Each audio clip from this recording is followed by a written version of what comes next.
Hi dear friends, അസ്സാം വലൈക്കും. അപ്പോൾ ഇന്ന് ഞാൻ വന്നിട്ടുള്ള അടിപൊളി ഒരു ഡ്രിങ്കിൻ്റെ റെസിപ്പിയുമായിട്ടാണ്. ഈ ഒരു ചൂട് സമയത്തൊക്കെ കുടിക്കാൻ പറ്റിയ അടിപൊളി ഡ്രിങ്കാണ് കേട്ടോ. ഇനിയിപ്പോൾ പെരുന്നാളൊക്കെ അല്ലേ, അപ്പോൾ പെരുന്നാളൊക്കെ നമുക്ക് ഗസ്റ്റുകൾക്കൊക്കെ ഉണ്ടാക്കി കൊടുക്കാൻ പറ്റിയ ഡ്രിങ്കാണ്.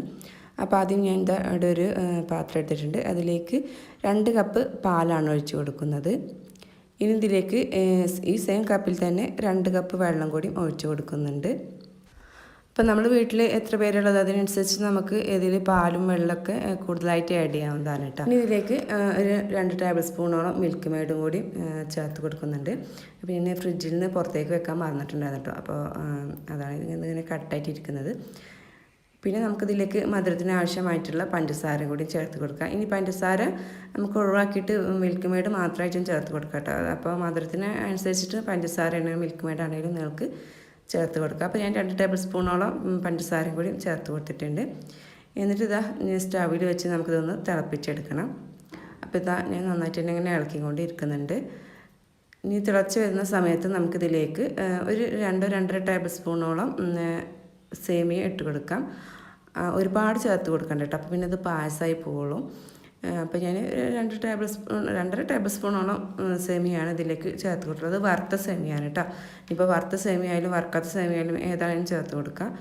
ഇനി ഇത് നന്നായിട്ട് നമുക്കൊന്ന് വേവിച്ചെടുക്കണം. അപ്പോൾ നമ്മുടെ ഒരു സേമിയൊക്കെ ഇപ്പോൾ അത്യാവശ്യം വെന്ത് വന്നിട്ടുണ്ട്. ഇനി നമുക്ക് സ്റ്റവ് ഓഫ് ചെയ്തിട്ട് ഇതൊന്ന് നന്നായിട്ട് തന്നെ തണുക്കാൻ വേണ്ടി വെയിറ്റ് ചെയ്യാം. തണുത്തതിന് ശേഷം നമുക്ക് ഫ്രിഡ്ജിലേക്ക് മാറ്റാം കേട്ടോ. പിന്നെ ഞാൻ എന്താ ഒരു ബൗൾ എടുത്തിട്ട് അതിലേക്ക് ഒരു 2 സ്പൂണ് നമ്മുടെ കസസ് ഇട്ട് കൊടുത്തിട്ടുണ്ട്. ഇനി ഇതിലേക്ക് കുറച്ച് വെള്ളം ഒഴിച്ചിട്ട് ഇതൊന്ന് കുതിർത്തിയെടുക്കണം. ഇത് 2-3 മിനിറ്റ് കൊണ്ട് പെട്ടെന്ന് തന്നെ കുതിർന്ന് കിട്ടും കേട്ടോ. അപ്പോൾ കസസ് കുറച്ചധികം തന്നെ നമുക്കിതിലേക്ക് ഈ ഡ്രിങ്കിലേക്ക് ആവശ്യമുണ്ട്. അപ്പോൾ ഞാൻ 2 സ്പൂണാണ് ഇപ്പോൾ ഇതിലേക്ക് ചേർത്ത് കൊടുത്തിട്ടുള്ളത്. അപ്പോൾ നമ്മുടെ പാലൊക്കെ നന്നായിട്ട് തന്നെ ചൂടാറിയതിന് ശേഷം ഞാൻ ഫ്രിഡ്ജിലേക്ക് മാറ്റിയിട്ടുണ്ടായിരുന്നു. അപ്പോൾ നന്നായിട്ട് തണുത്തിട്ടുണ്ട് കേട്ടോ.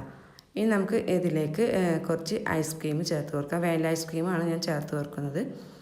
അപ്പോൾ നല്ലൊരു ഫ്ലേവറൊക്കെ കിട്ടാൻ വേണ്ടിയിട്ടാണ് ഞാൻ ഇതിലേക്ക് വാനില ഐസ്ക്രീം ചേർത്ത് കൊടുത്തിട്ടുള്ളത്.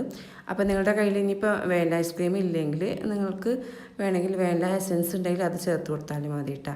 പിന്നെ ഇതിലേക്ക് ഞാൻ ആപ്പിൾ ചെറുതായിട്ട് കട്ട് ചെയ്തിട്ട് അതും കൂടി ഇട്ട് കൊടുക്കുന്നുണ്ട്. അപ്പോൾ നമ്മുടെ ഈ ഡ്രിങ്ക് നമുക്ക് ലൂസായിട്ടാണ് വേണ്ടത്. അപ്പോൾ ഇതിലേക്ക് ഞാൻ കുറച്ച് ഐസ് ക്യൂബും കൂടി ഇട്ട് കൊടുത്തിട്ടുണ്ട്. വേണമെങ്കിൽ നിങ്ങൾക്ക് തണുത്ത വെള്ളം വേണമെങ്കിൽ അത് ചേർത്ത് കൊടുക്കാം. അപ്പോൾ നമുക്ക് ലൂസ് എത്ര വേണ്ടി അതിനനുസരിച്ചിട്ട് ഇതിലേക്ക് വെള്ളം ഐസ് ക്യൂബൊക്കെ ചേർത്ത് കൊടുത്തിട്ട് മിക്സാക്കി എടുക്കാം കേട്ടോ. അപ്പോൾ ഇനി ഇതിലേക്ക് നമ്മൾ കുതിർത്തി വെച്ചിട്ടുള്ള ഒരു കസസും കൂടിയും ഇട്ട് കൊടുക്കുകയാണ്. അപ്പോൾ അതും കൂടി ഇതിലേക്ക് ഇട്ട് കൊടുത്തതിന് ശേഷം നന്നായിട്ട് തന്നെ നമുക്കൊന്ന് ഇളക്കിയിട്ട് മിക്സാക്കി എടുക്കാം. അപ്പോൾ നല്ല ടേസ്റ്റി ആയിട്ടുള്ളൊരു ഡ്രിങ്കാണ് കേട്ടോ. അപ്പോൾ എല്ലാവരും ഇതൊന്ന് ട്രൈ ചെയ്ത് നോക്കണം. അപ്പോൾ ഈ ഒരു പെരുന്നാൾ ഗസ്റ്റൊക്കെ വരുമ്പോൾ ഇതൊന്ന് ട്രൈ ചെയ്ത് നോക്കുക. അപ്പോൾ നോമ്പിനാണെങ്കിലും ഈ ചൂട് കാലത്ത് നമ്മുടെ ക്ഷീണം ദാഹമൊക്കെ മാറാനൊക്കെ പറ്റിയ അടിപൊളി ഡ്രിങ്കാണ് കേട്ടോ.